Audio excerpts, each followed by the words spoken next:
Hi everyone, welcome to Film Orbit, and this is the blunt view. No PR, no filters, just raw, honest cinema talk. Today, we're diving into two films, the Telugu pan-India release Kingdom starring Vijay Devarkonda and Dhadak 2, Dharma Productions' latest. When I first saw the trailer of Kingdom, I had a strong feeling. This film is walking straight into the trap of the Bahubali, Salar, Devara and KGF universe. And sadly, that's exactly what happened. I walked in with low expectations. Every frame, every costume, every character felt like a mashup of things we've already seen. The long hair, thick beards, I'm sure actors struggle to maintain them from sets of one film to the other, but hey, if it sells, no one complains. But here's the real issue. Why is this film being marketed as a spy thriller? Where's the espionage? And where's the title Kingdom? It begins in 1920 Srikakulam with British officers attacking tribal people, then suddenly jumps 70 years ahead to 1990.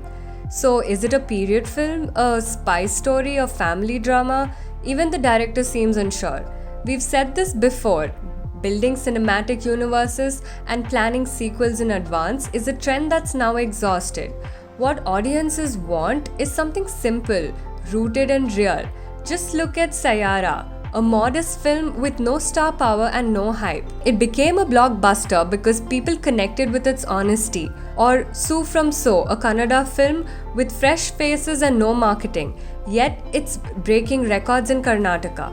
If you're someone who enjoys sharp, no fluff reviews, do hit subscribe. It's the best way to tell us that you're enjoying Film Orbit and want more of it. Coming back to Kingdom, yes, the visuals are polished, production value is high, but here's the truth, there's no story.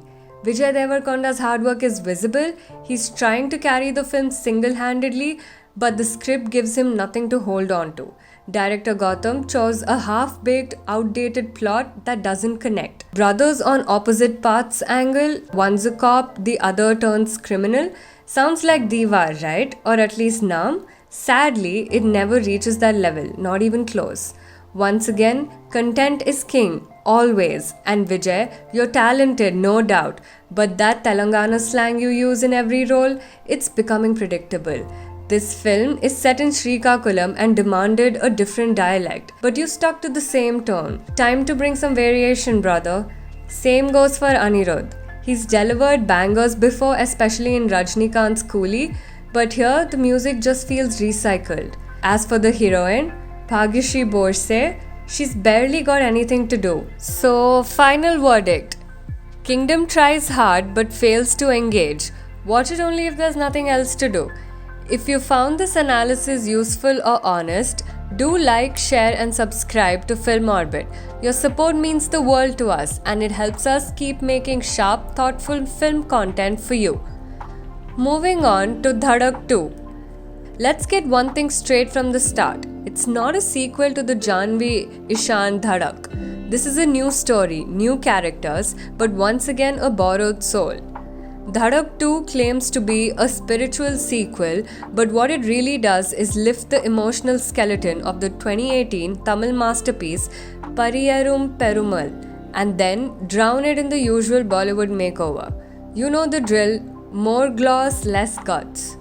Pariyarum Perumal, directed by Mari Selvaraj and produced by Pa Ranjit, was unflinching. Raw caste violence, rural realism, a haunting love story between a lower caste law student and an upper caste girl, set against systemic oppression. The pain lingered long after the credits rolled. Now, Dhadak 2, directed by Shazia Iqbal, starring Siddhant Chaturvedi and Tripti Dimri, tries to bring the same fire to the Hindi screen. But somewhere between the script and the shoot, the soul got sanitized. Every time Bollywood adapts a regional film, something essential gets lost. Sairat was searing, Dhadak made it safer. Now again, Pariyarum Perumal is fierce. Dhadak 2 turns it into a showroom piece. Cinematography, polished. Dialogues, stylish. Songs, abundant. But caste-based humiliation, systemic pain, sanitized to fit urban multiplex narratives. Look, Siddhant is a decent actor. Tripti is strong too, but when you've seen Katir living and breathing that role in the original, you can't unsee it. That earthy grit, that fire in his eyes, that's missing here. Just like how Janvi couldn't match Rinku Rajguru in Sairat. It's not about acting chops, it's about being rooted in the soil of the story. Reddit threads and fan reviews were already skeptical. They feared Bollywood would water it down, and honestly, that's what happened. One Reddit user summed it up perfectly. This will be a sanitized Pariyaram Perumal. Spot on. Where the original made your gut churn, this one makes you say nice visuals, good performances, but kya feel aayi? That's the gap. Maybe Dhadak 2 benefits from timing. Sayara is trending, love stories are back in fashion, people want passion, pain, poetry. So Dhadak 2 might bloom briefly in this season, but long-term impact? Nah, one-time watch. Credit where due, Shazia Iqbal has her heart in the right place. There's effort to retain the message, but the screenplay plays too safe. The brutality of caste violence becomes background noise. What should have made you squirm in discomfort ends up being lost in montage songs and neat frames. Final verdict, Dhadak 2 is a remake without rage. A story that needed to bleed, is busy applying makeup, and that's why it never hits home the way Pariyaram Perumal did. For the original soul, for Mari Selvarad's vision, for Katir's unforgettable performance, we give Dhadak 2 a one-time watch if you haven't watched the original. The rest, all cosmetics. If you like this no-nonsense take, hit like, drop a comment and share it with your cinema gang. And don't forget to subscribe to Film Orbit, because here, films don't get promotions, they get truth bombs. This was The Blunt View. See you at the next one.